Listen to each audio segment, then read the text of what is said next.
Sydney has a huge network of ferries. Each day, ferries depart from Circular Quay to all parts of Sydney Harbour. The ferries offer a commuter service for those working in the city, but are also popular with tourists who want to have a unique view of the harbour from the water. We are at one of the 5 double-sided wharves. Circular Quay is on Sydney Cove, the site of the first settlement on the 26th of January 1788. There is also a service to Parramatta along the Parramatta River. Parramatta is near the source of the river, around 16 miles west of Sydney's central business district. Parramatta was the First Fleet's second settlement, following that of Sydney Cove. Governor Phillip established a settlement there in November 1789 because he found the land fertile. Today we will take the same trip taken by the first boat all those years ago.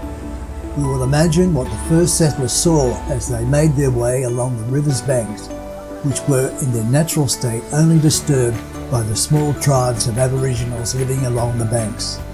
We will compare those imagined scenes with the extensive development over close to 250 years. We will sail under the Sydney Harbour Bridge to head for our first stop, the spectacular recently developed barangaroo on Darling Harbour. From there we will pass several islands occupied by the settlers from the early days of the settlement, and then some of Sydney's best known suburbs. We will follow the left or southern bank on the way upstream and the north bank on the way downstream.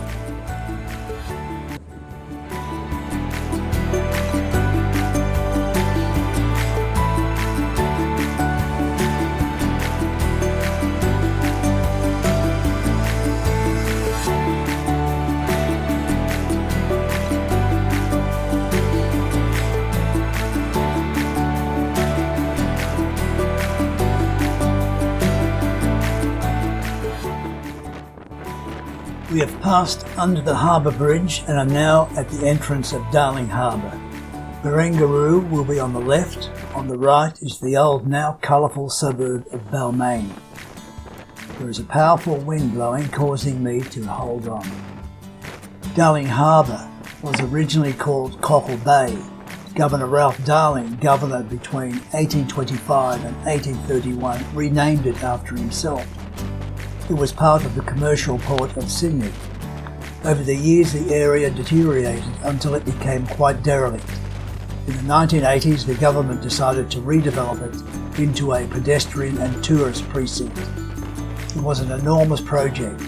Sydneysiders coming into the city centre from the east and northeast witnessed the change from derelict, broken down warehouses and debris floating in the water to a beautiful complex of shops, restaurants and tourist attractions. The development was finished in the late 1980s.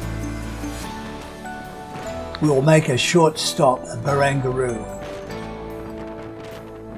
Barangaroo is Sydney's newest and buzziest waterside precinct. An ambitious urban renewal project transformed this former container terminal into a hub boasting beautiful parkland, fantastic shopping, inviting restaurants and innovative architecture, including Crown Towers, Sydney, which was completed in 2021. The area has been named after Barangaroo, a Camaragal woman and wife of Bennelong, a go-between for the government and the Aboriginal people. On the way back, we will stop off to have a look around the Barangaroo precinct.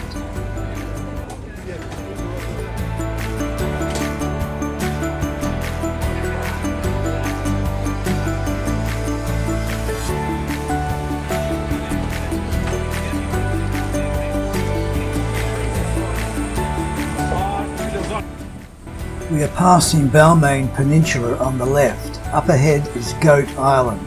We will have a closer look at Goat Island on our way back. Traditionally, blue-collar Balmain was where the industrial roots of the trade unionist movement began. It has become established in Australian working-class culture and history because the Australian Labor Party was formed there in 1891. In working class law, Balmain enjoys high cultural and historical significance. These days, one will not find many working class people living there. Because of its high valued location, Balmain has become gentrified. Nevertheless, much of its working class origins are still evident in its houses, buildings and monuments.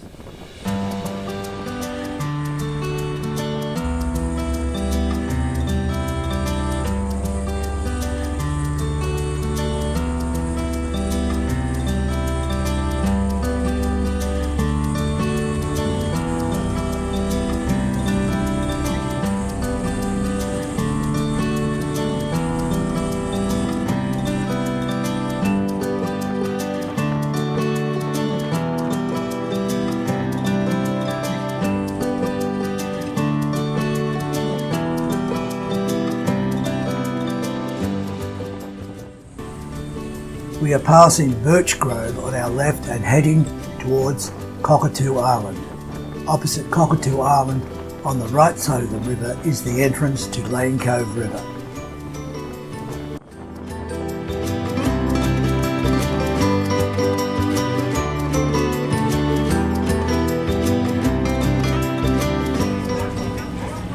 Cockatoo Island is the largest of several harbour islands that were once heavily timbered sandstone knolls.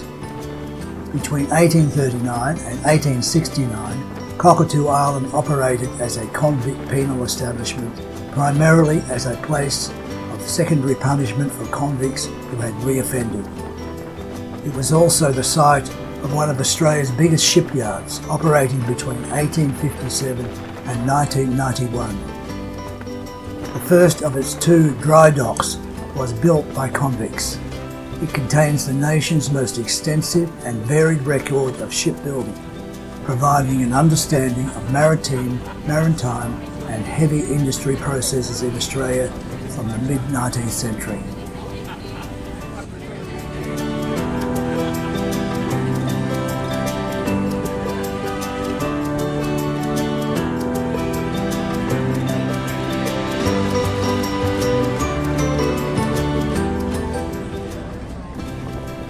On the left is Spectacle Island, with the suburb of Drummoyne on its left side. It is the oldest naval explosive manufacturing and storage complex in Australia. It was built in 1865. Originally built to store government gunpowder, the complex was converted to store naval munitions in 1893. We have stopped at Drummoyne Wharf. Drummoyne is an old suburb about 4 miles west of Sydney. It sits on the peninsula between Iron Cove and Five Dock Bay. It is surrounded on 3 sides by the Parramatta River and, as such, has some of Sydney's best waterfront views. William Wright, a merchant, whaler and sealer, bought land in the northern part of the area in 1853 and named it Drummoyne Park after his family home at Drummoyne-on-Clyde in Scotland. In Gaelic, Drummoyne means flat-top ridge. We will pass under Glazeville Bridge, one of the longest single-span concrete arches ever constructed. On the right we will pass Huntley's Point and Henley. Henley is about 6 miles from the city in the affluent municipality of Hunters Hill. It was originally known as Blandville, named after Dr. William Bland, a convict who was transported for killing a fellow naval officer in a duel. Bland arrived in 1814 but was pardoned in 1815 and began a private practice. The suburb's name is derived from its namesake Henley, a town located on the banks of the River Thames in Oxfordshire in England. Parramatta River has been known as the Thames of the Antipodes. Other nearby suburbs were also named after Thames localities including Greenwich, Woolwich and Putney.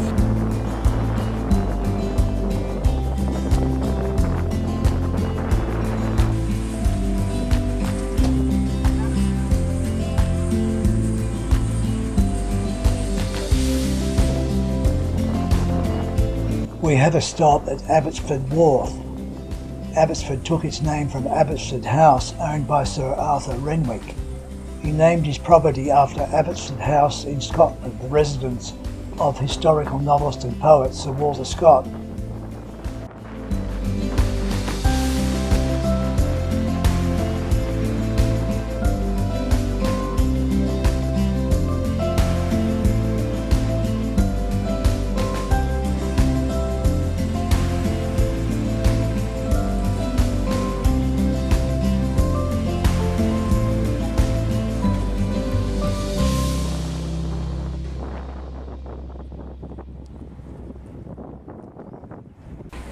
Cabarita is a newly developed suburb 10 miles from the city. David Anderson, a private soldier in New South Wales Corps, was granted land in this area in 1795. An area of Cabarita Point was reserved for public recreation in 1856. Heavy industry occupied the area for many years until removed. The pollution was cleared away and the beach made safe for swimmers. People now come for picnics and recreation from the surrounding suburbs. We have passed Raven Point on the right and Breakfast Point on the left. We are now looking at Uralla Bay. The Concord Repatriation General Hospital can be seen above the trees as we approach Kissing Point Wharf, which serves the suburb of Putney. The area of Putney and Ryde was originally known as Eastern Farms and then as Kissing Point by the British colonists. We are now passing what was formerly Dame Edith Walker's house on the Dame Edith Walker estate. The house is heritage listed and is an exceptionally rare, complete example of a large Edwardian private residential estate close to a major city. The building complex is now a hospital for special needs.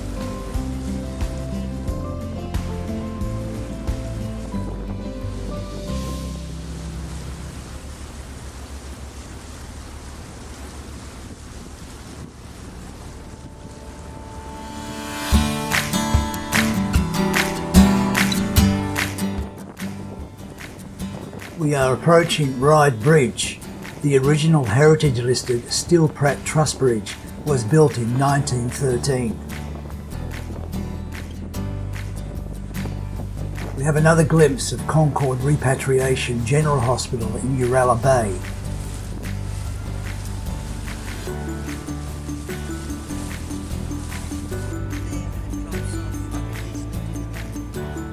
We went as far as Rydalmere Wharf. This day the ferry was not able to proceed to Parramatta because of tidal conditions.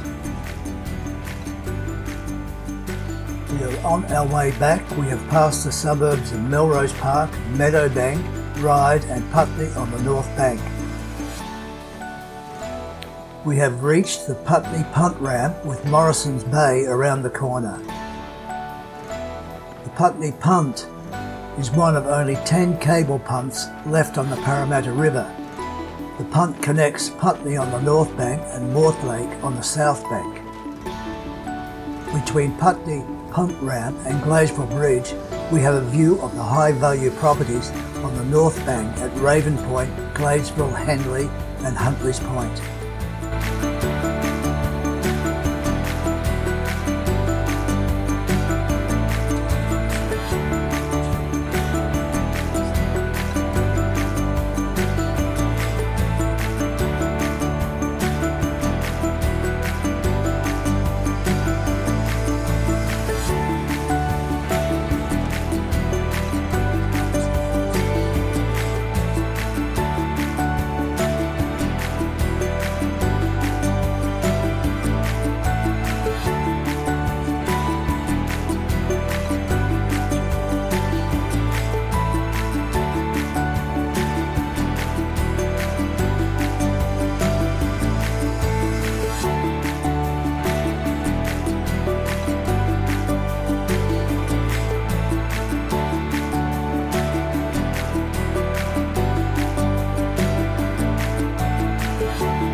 Tarman Creek is on our left under the Tarman Creek concrete bridge, an extension of the Gladesville Bridge, and flows onto the Parramatta River at this point.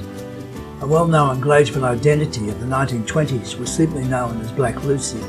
She was Lucy Willery, an Aboriginal woman, originally from Alligator River in Queensland, and she was aged somewhere between 70 and 100. Along with her dogs, she made her home in a humpy of scrap iron and wood in the Lantana blackberry bushes on the banks of Tarman Creek. When her hut burned down in 1923, the citizens of Gladesville were so concerned they organised and built a new cottage for her in Auburn Street. More than 200 people attended the ceremonial handing over of the keys by the Mayor of Hunters Hill. When Lucy died in 1928, she was buried in the Presbyterian section of Field of Mars Cemetery, and the costs were met by the residents of Gladesville.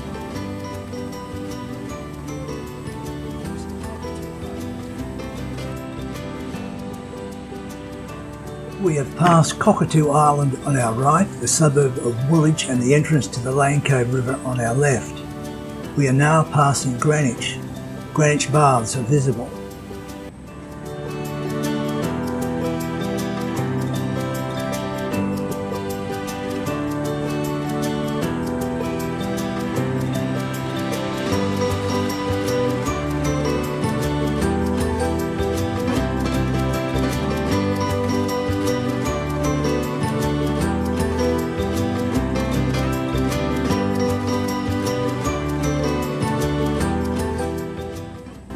We are now in view of HMAS Waterhen, a Royal Australian Navy base located in Waverton, a suburb on the lower North Shore.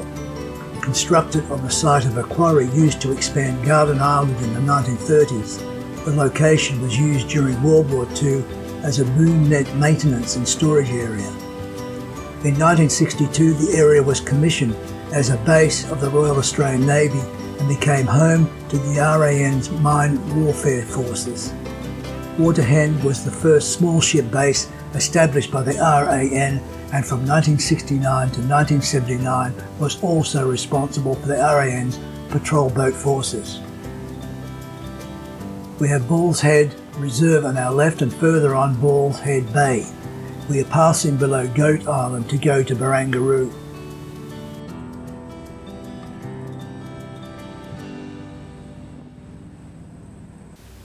Goat Island is a heritage listed island lying off the shores of the city suburbs of Balmain and Millers Point and at the entrance of Darling Harbour. It is a former gunpowder storage, arsenal, bacteriology station, shipyard, powder magazine, maintenance facility and accommodation, and now an interpretation centre and education facility. Over the years, Goat Island has served as a quarry, convict stockade, explosive store, police station, fire station, boatyard and film set. Today the island forms part of the Sydney Harbour National Park.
Barangaroo, as one can see, is a massive development. It provides the best shopping, eating, accommodation and leisure activities.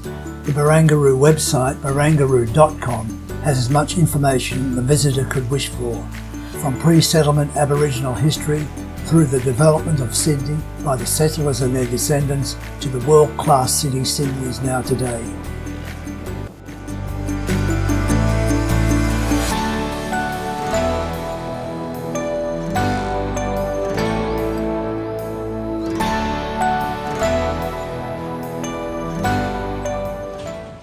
We are on Wallagool Walk, a foreshore promenade that on completion will allow pedestrian access to a stunning 14-kilometre harborside walk from Garden Island to the fish markets.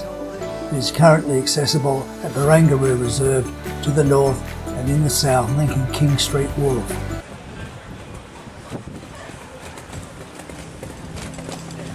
From Barangaroo one can return to the city centre either by ferry or by the Wynyard Walk. The Wynyard Walk is a 200-yard pedestrian link and tunnel between Wynyard Station and Barangaroo. This day we return to Wynyard Station by the Wynyard Walk to catch the train home. This brings us to the end of our tour of the Parramatta River. As with all my videos about Australian locations, I have highlighted the social history the river reveals.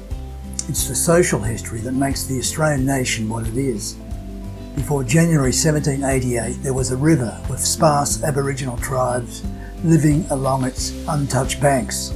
There was nothing else. After January 1788, everything changed. The settlers and their descendants spread out along the river, applying their agricultural, building and scientific knowledge. Over this development came the supervision of the law and social manners, all that constitutes the Parramatta River today. The ferry trip from Circular Quay to Parramatta is not one of the favourite tourist trips. That's a pity, for there is much of historical interest to learn about the growth of the Australian nation.